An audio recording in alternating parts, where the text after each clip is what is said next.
매일 성경 묵상 나눔입니다. 오늘은 9월 10일 화요일입니다. 묵상하는 본문은 열왕기상 4장 20절에서 34절입니다. 본문을 읽습니다.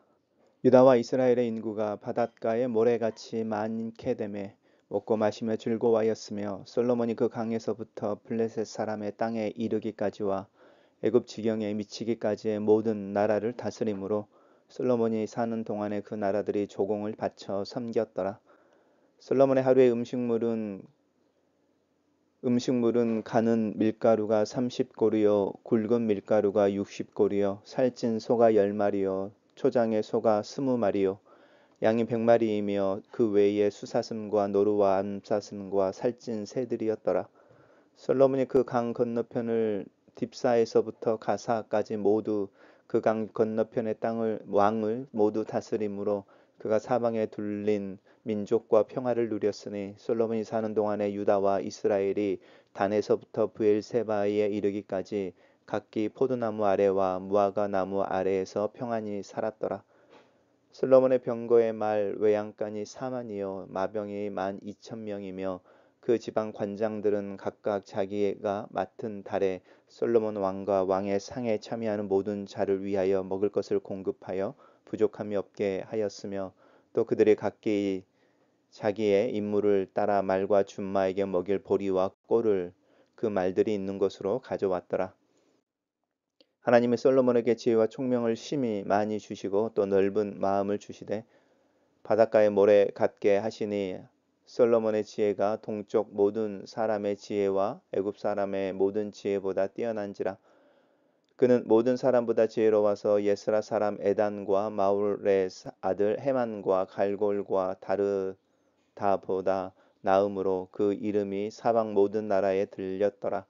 그가 잠언 3,000가지를 말하였고 그의 노래는 1,005편이며 그가 또 초목에 대하여 말하되 레바논의 백향목으로부터 담에 나는 우슬초까지 하고 그가 또 짐승과 새와 기어다니는 것과 물고기에 대하여 말한지라. 사람들이 솔로몬의 지혜를 들으러 왔으니 이는 그의 지혜의 소문을 들은 천하 모든 왕들이 보낸 자들이더라. 오늘은 솔로몬 시대의 평화와 번영을 이렇게 설명하고 있습니다. 유다와 이스라엘의 인구가 바다의 모래같이 됐다. 바다의 모래같이 하늘의 별같이라고 하는 부분은 아브라함을 통하여 또 구약 성경 내내 흐르는 이스라엘의 인구의 많음, 어떤 최상치라고 하는 부분이죠. 그래서 출애굽할 때도 사실은 이 표현이 나오고 솔로몬 때도 이 표현이 나옵니다. 셀 수 없이 많았다. 이제 이런 어떤 은유적인 표현입니다.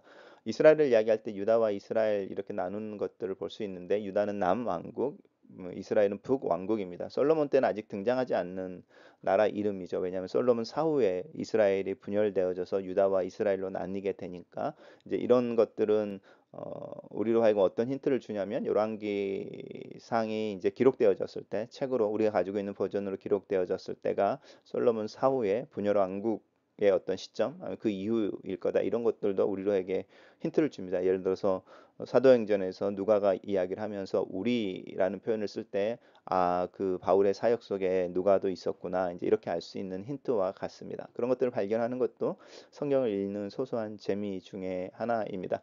그 강에서부터라고 말합니다. 더 리버라고 하는 근동 사람들에게 있어서 더 리버는 유브라데 티그리스를 의미합니다. 그래서 이제 요단강도 뭐 이제 우리가 알고 있는 팔레스타인 지역에 요단강이 흐르지만 이렇게 더 리버에서 그 강이라고 하면서 이름을 말하지 않을 때 그 지역에 있는 모든 사람들은 이제 이 유브라테스를 연상하게 되죠.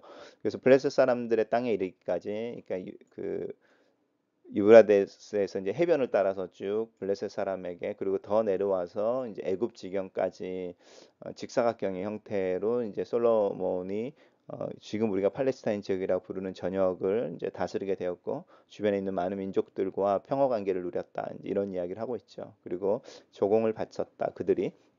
그리고 이제 재밌는 것은 솔로몬이 하루의 음식물에 대한 이야기를 하고 있습니다. 고르라고 하는 양을 한번 살펴보시면 좋겠고요. 이런 걸 통해서 어, 이제 솔로몬의 왕궁의 사람들의 많음, 이제 그게 권력인 거니까요. 이제 그것을 의미하고 이것들을 12지방 관장들이 공급하는 것에 대해서 이야기하고 있습니다. 병거라든지 또 마병이라든지 이제 이런 부분들도 이야기해서 이제 본격적으로 어떤 상비군으로서 중앙군대가 만들어지는 것을 또한 이야기하고 있습니다.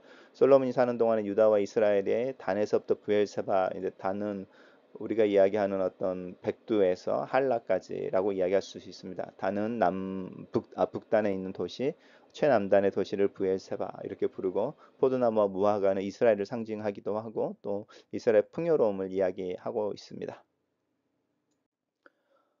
이제 원인에 대해서 이야기하고 있죠. 그렇게 왜 솔로몬의 시대의 평화가 또 번영이 있었는지, 그 이유는 하나님이 솔로몬에게 지혜와 총명을 많이 주셨다. 넓은 마음을 주셨다. 듣는 마음이고 또 포용하는 마음이겠죠. 주셨다라고 하는 것이고, 그거를 똑같이 또 같은 표현을 씁니다. 바닷가의 모래같이라고 하는 부분입니다. 셀 수 없을 만큼이라는 뜻이죠. 인구에게도 동일한 표현이 쓰여지고, 솔로몬에게 있는 지혜와 총명, 또 그 경청하는 마음이라고 하는 것이 얼마나 넓고 또 그가 알고 있는 지식이 얼마나 다양한지를 이 모래라는 말로 표현하고 있습니다. 그래서 그의 지혜가 뛰어났다라고 하는 것이고, 이제 그 뛰어나서 그가 한 일이 뭔지를 보는 겁니다. 그래서 잠언을, 그다음에 시편을, 그리고 이제 초목에 대해서 이야기하고 있고, 짐승이나 동물들에 대해서 거의 백과사전을 쓴 왕으로 이제 솔로몬을 설명하고 있고, 사람들이 솔로몬의 지혜를 들으러 왔다. 그리고 모든 왕들이 자신들의 사람들을 솔로몬에게 보내어 그의 지혜를 경험하게 했다. 이런 부분입니다. 단락을 요약해 보겠습니다.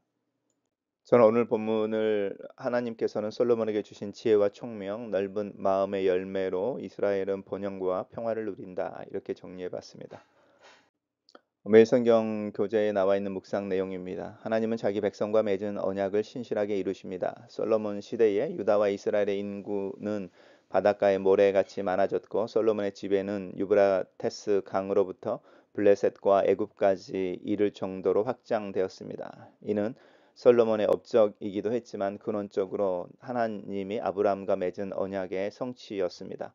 하나님은 아브라함에게 하신 약속을 그 높으신 경륜을 따라 솔로몬을 통해 지키신 것입니다. 하나님은 예수님이 다시 오시는 날에 새 하늘과 새 땅을 창조하신다는 약속을 오늘도 성취해 가고 계십니다. 하나님을 경외하는 자에게 지혜와 총명을 주십니다. 솔로몬이 하나님께 경외와 경청의 마음을 품었기에 하나님은 그에게 지혜와 총명, 넓은 마음을 한없이 주셨습니다. 그 결과 솔로몬은 타의 추종을 불허하는 현인이 되었습니다.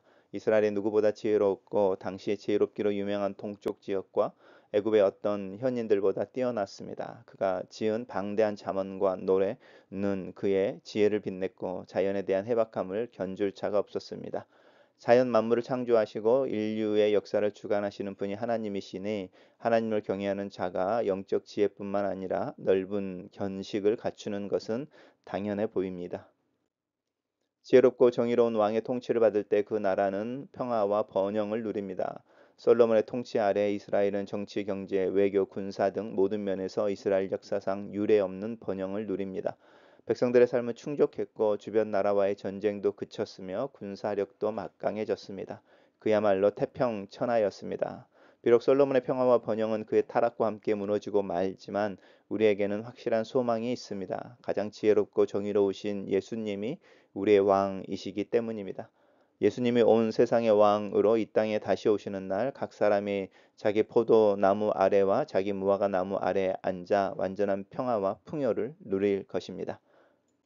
글로 쓰는 기도입니다. 살아계신 하나님, 약속을 신실하게 이루어 가시는 하나님을 찬양합니다. 시간이 더디 흐르는 것 같은 현실 속에서 인내를 배우게 도와주시옵소서.